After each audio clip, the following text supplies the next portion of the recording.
We know this man. He has been in movies with Tom Cruise, Donald Sutherland. He directed Whitney Houston in Waiting to Exhale, has starred as Oprah's husband. Oprah doesn't even have a husband in real life.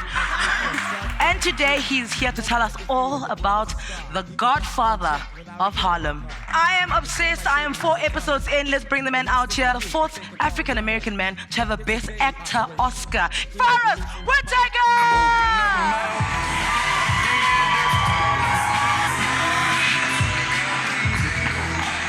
So, Forrest Whitaker naturally, but today you are Bumpy Johnson. Can you ever watch yourself and to just enjoy it, not to crit yourself, not to see what you could have done better, not to see what the production could have done better, just to sit back and relax and just watch? It took me a long time when I was working in my career to be able to do that. I think it's after I started directing and producing that I was able to watch more easily than I used to. It was torturous at first. A lot of people have said that you have presence. They say, you know, he walks into the room and you can feel. The words that are used to describe you is confident, serene, consistent. Do you sit and, you know, write those down around you and see what you want to be more of and less of? I keep trying to improve myself, in my life, to be more open, to be more present, to be more clear about what I'm trying to do, what my goals are, my purposes here on earth and stuff. I do try to do that, but it's a journey. I think that everybody here is probably taking that journey in a different way. So to research Bumpy Johnson, all there is 5 photos, a few poems that he had written, and Bumpy Johnson's wife's book, which you read all of them, right? Yeah, I read all of them. There are some people still alive who were in his gang and stuff. 94-year-old guys who live in Harlem. I went up there and met with them and talked to them. Chisholm, Junebug. Exactly. They helped me out a lot because they showed me how he spent his day, what rounds he went on, what his fears were that they knew of. You know what I mean? And then you start to kind of piece it all together with all the different information. So if Chisholm and Junebug were his friends, that means that they were also gangsters. Yeah, they were actually part of his enforcement team. One was young, he was his driver for a while, and the other one was working more as an enforcer when he was... So you hung out with gangsters? Well, at ease. You got to do it. That's just a part of trying to understand the mentality. If you want to do it honestly and truthfully. Do you find that you have to protect Bumpy Johnson as the mobster that he was, that went to jail for 11 years and came back to fight for his turf? Do you find you have to protect his character? I think whenever I play a character, I feel some loyalty to try to be as honest as I can. Yeah. I'm not justifying the different things that he's done, but I want to try to show the core reasons why those things are motivated, how we become what we become. That's an interesting journey to understand, and helps us be able to inform and maybe create circumstances that don't produce the same situation in the future. Bumpy, he was very complicated. He had 2 sides to him. It was a side that was in some ways the hero of the community, and another side who was the gang lord of the entire Harlem. Now you're formulating this character that you're going to play, right? And you said that you always work with the spine of a person and then you add on everything else. With Bumpy, what did you add first? I was trying to understand what his fears were, what his needs were. So I was searching for those kinds of stories that would help me understand the things that he would feel he needed to protect, that were governing the fear choices in his life. Obviously, the information comes at different times. So I'm meeting this guy, I read this book. Yeah. When you're looking for a character and you're looking to try to find his truth, you want to understand what drives him, moments that happened in their lives that motivate the actions in their today. There was a movie that, I think it's called Color of Money, where you learned how to play pool. So that they gave him the role, he didn't know how to play pool properly, he lied. I had played pool before, I just wasn't a pool player. But you're right. Look, you got the role, the rest is history. Actually, I was a replacement. There was somebody else who had the part, and they fired him because he couldn't play pool well enough. And Forrest is like, that ain't gonna be me. I spent weeks just studying how to play pool, just playing in the pool hall hour after hour. And when I got there, the first thing that he asked me to do was to play pool. Before we ever said a line, before we ever did anything. This was Martin Scorsese, right? Yes, it was Martin Scorsese. And I was playing the 9-ball champion of the world. I dropped that on purpose. I'm like, Marty. So you're learning to play pool. Bumpy Johnson, Godfather of Harlem, he wrote poetry. Did you learn how to write poetry? I did write poetry a lot when I was working on the part, though. Oh, really? Yeah. Nothing I can quote or...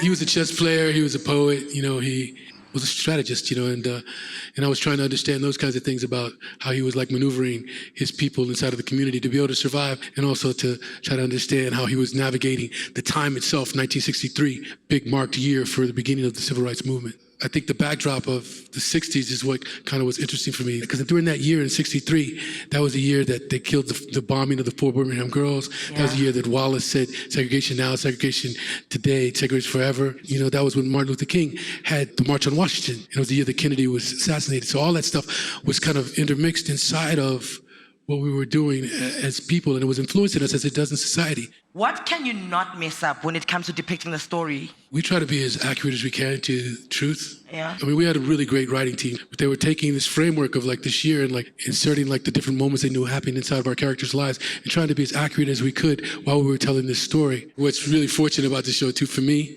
is we work with some amazing actors on the show. The writing is so good that I feel like kind of gifted to be able to walk on the set and be able to work with them every day. And they kind of push me upward to try to do better work. And it's been a great experience. Now, we all know that you can go really method. You get lost in it, right? That you have to get pulled out.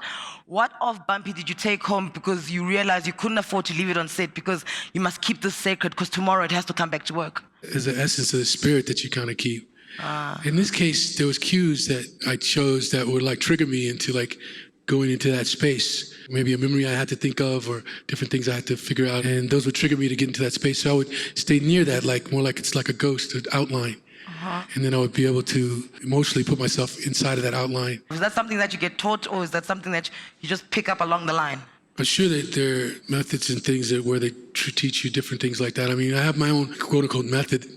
It's just what I use, and it changes. You think you discovered something. Like I did Last King, I thought, okay, I figured out how to transmute myself, like my energy, and shift it. Yeah. Then the next time when I did the next movie, I tried it, and it didn't work. I had to find a different key into the same thing. I'm not saying that some of the things that we knew we didn't utilize for other things, but it's not like an open door policy that you just kind of say, now you do this and this is what's going to happen. And you said that Bumpy Johnson, what you loved most about the character, he reminded you of a man who was just simply chasing the American dream. I mean, he's trying by the means that he sees, the possibilities that he sees to be able to uplift his life and succeed and excel with the options that he sees that he has. You know, he wanted to be a lawyer. He didn't become a lawyer. He ended up doing this. He had a proficiency for it. He was a gangster for a long time. He died of a heart attack, so that didn't even kill him. All right, ladies and gentlemen, Forrest Whitaker, now Bumpy Johnson, Godfather of Harlem, Showmax.com. They got the eye and the gold chain that the next man. And the Oscar goes to Forrest Whitaker in The Last King. You almost didn't get that role because they said you weren't angry enough. And he said, oh, I'll show you angry. So how do you prove to someone that you can be angry? What do you do? I mean, it's happened for me a few times where there's been a question about whether or not I was the right choice. So I auditioned for the part and they gave me the role. It really depends. I don't really have much ego about it. If I can understand why somebody might think about Idi Amin and say, okay, well, maybe he's not the right guy. I can understand that. So they give it to you and they say, you will play Idi Amin. You need to put on weight. So what's the first meal you have? And you're like, well. I've had to gain weight for a few parts, and it's always like some kind of pizza or something like really big ice creams. And I really wish someone could give me a role where I must gain weight for it. You guys will see me eating. I don't know what you're doing. Working. Another role that you almost didn't take was obviously Godfather of Harlem. You're the executive producer. You weren't going to star in it. As you read it, you decided, okay, fine, I think I want in. I understand that was your decision, but obviously there's a team around you that works as well that say you really should do this. Is there someone in your life that your team sends in when you need to be convinced of something? Like, Forrest said, no, don't worry, send Anele. You know, is there a person where they know that you do not say no to that person? I mean, they just try to team up and stuff, you know, but normally they try to step back, you know, like I got a process, I got to figure it out and stuff. I mean, this one was different. I mean, Marquand Smith came to me with James and asked me to work on the project and develop the project and create it. I thought, okay, let's see what happens. I'll executive produce, and then I'll see, you know, if it's something that I should act into as we continue to go along the way. And it developed into something that I thought was really special, and so I decided to do it. Another role that you almost got was you were supposed to be in Lost and you opted to go and direct First Daughter with Katie Holmes. I was never offered Lost. Really? They put it on the internet, and so everybody just said it was true. So now Maybe they were gonna offer it to me, and then they realized, oh, he's doing that. Or maybe they called and you didn't answer. Now you're checking your phone, is it working? Every time you've directed Hope Floats, Waiting to Exhale, and First Daughter, they're all rom-coms. Is there like a little Romy happening in there? I guess I was trying to like celebrate the power of women, and I did that with those films, and it was purposeful, like people working through the issues to be able to be fully themselves and stuff, and the woman guided me to be able to do the film, and worked out. Is there a role, viewed on TV or on the big screen in movies, where every time you watch it or every time you get a glimpse of it, you think to yourself, man, I would have loved to play that role? Like as an actor, you don't always get to play like very full characters, and I've got a chance to do it like maybe 4 or 5 times, I'm getting surprised. Like I don't know what I'm looking for in the next part, but like the last movie I did, it became like one of the greatest joys of my career. It hasn't come out yet. It's called Jingle Jangle. It's a musical I sing, I play a guy named Geronicus Jangle. It's like very romantic, but I had the greatest time working on it. But I never would have wrote that character. I would have thought, oh yeah, that's me, Yeah. And the next one, I think I play C.L. Franklin, Aretha Franklin's father. I hadn't imagined that. So I just allowed the flow to come and play complete characters. That's all I care about. Jingle Jangle. It's out next year, 2020. Lots of singing. That's a full circle, Moss, because you are trained as an opera singer. I studied classical voice first, and that's how I got into acting originally. I was doing a light opera when I got my first agent as an actor. So at the family birthday parties, they're like, hey, yo, Forrest. It's time to sing happy birthday, man.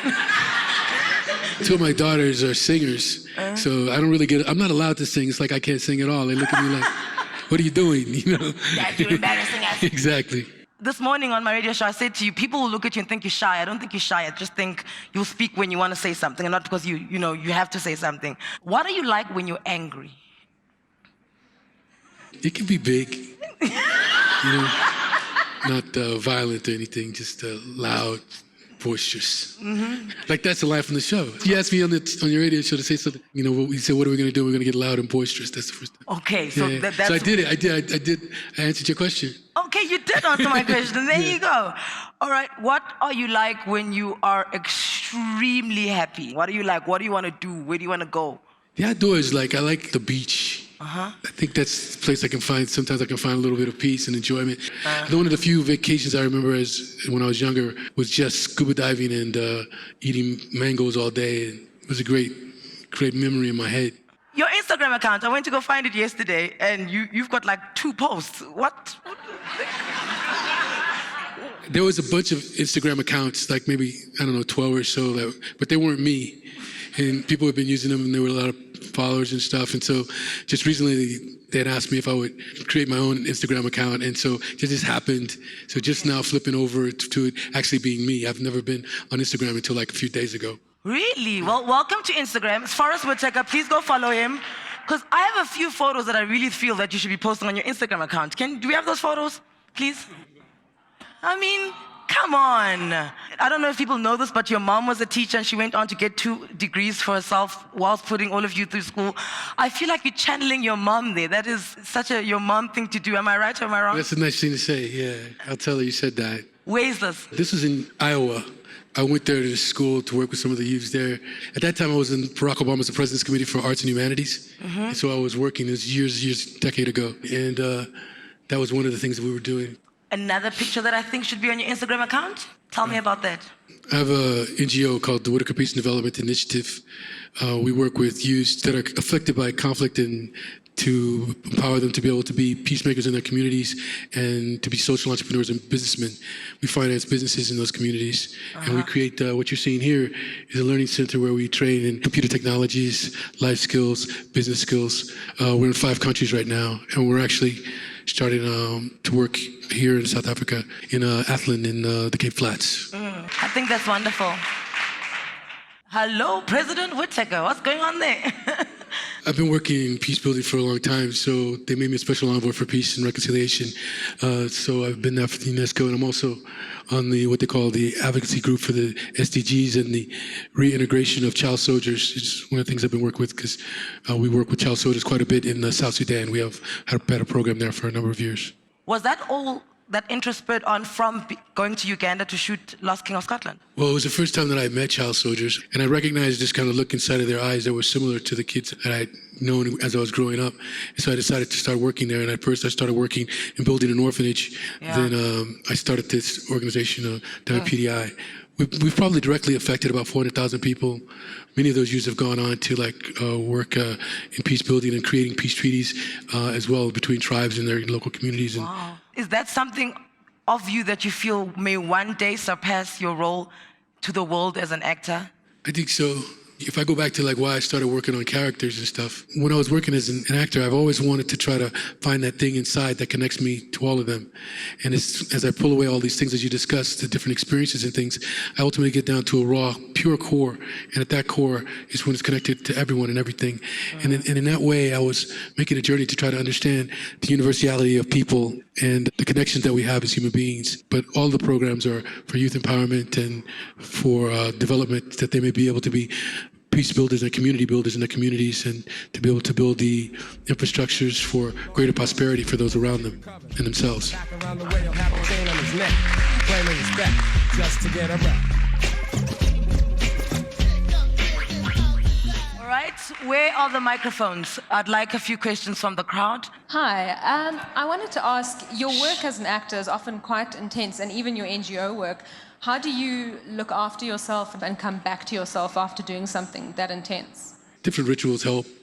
Baths, water, cleansing yourself to just at least symbolically release yourself from the things and the characters that you carry, or else they continue to walk with you. After he played Idi Amin, 3 months afterwards, he was still stuck in the role that he would shower and scream literally loud to get Idi out of him. They may not be, kosher or quiet, but they work for you to get rid of that role and to, piece yourself back together again. All right, nice question. Can I have the guy with the hat? As an actor, and especially in the times that we live in, where there's so much internet and digital transformation, whereby your job as an actor then extends to you now being out there to other people. At what point do you bring yourself and your personal thoughts and views, and when you keep quiet? I don't know if there's a hard and fast rule about when you decide to speak up and when you don't. I think certainly as people we have to recognize problems, injustices, and different things of that nature, and make sure that we don't stay silent to them. But when you decide to do that, it's a personal thing. There's a form of social leadership that's going on where people are aggregating around causes. And I think that if you still can't find your personal voice, that you should join and collectively put your voices with others that are saying the things that you need to say. Right.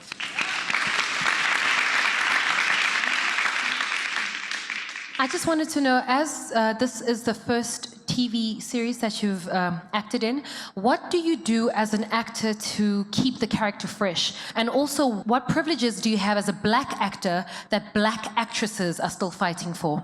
I keep it fresh by using myself as a barometer.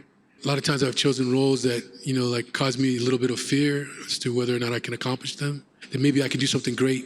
Maybe there's something here to create from. I try to search for that and try to understand what that is. What am I not discovering about this person? What don't I understand? I continue to try to push myself to do more. And I think Gregory Hines said it to me once. He was like, we did this scene and it was working really well. And I thought what you were doing was really right. But then you did something else. You started to do something else. My choices start to shift, as I continue to discover. As far as black female actresses, they're getting opportunities at the moment, at least, to be able to start expressing themselves in a more powerful way, behind and in front of the camera. So hopefully that's going to continue. The thing about media too is social media is in different forms of streaming and stuff. There's more opportunities, niche marketing and stuff for you to find a group of people that are truly behind a subject and a person and an artist. And I think that that's allowing some of these actresses to really shine. And once they start shining, there's nothing to dim their light. You're a mad dog. Yes, Jason's lyric. Jason's lyric. I saw you play Mad Dog, and I see you now playing this character in Godfather of Harlem. You playing all of these bad characters. How do you keep it fresh as a villain?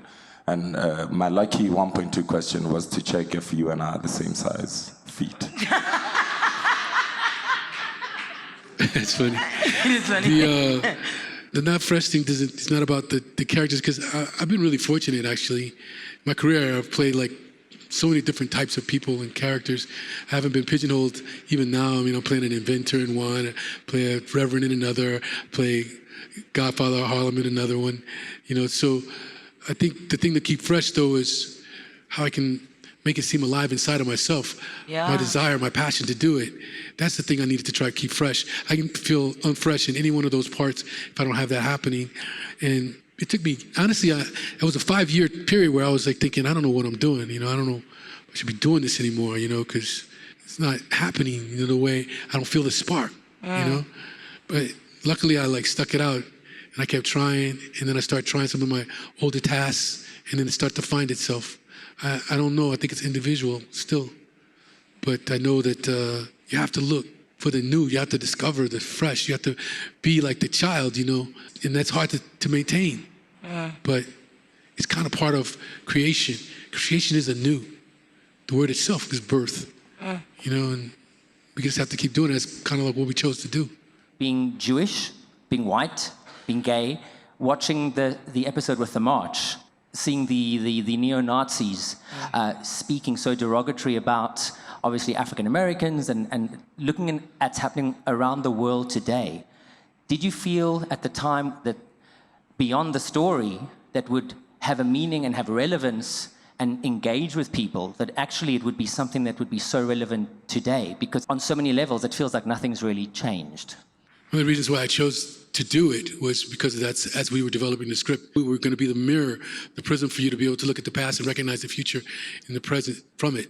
And to be able to look at all those issues, the issues of polarization, of opiate crisis, of racism, of profiling of young black men, incarceration, all these different things were issues that we knew we were going to be addressing and what were part of our points of doing so. And that's why what's different about this Mafia project is that it does interface on the backdrop of the 60s, so you can really see the relevance of what it means to watch those people who were fighting for those different things and those liberties to still come about.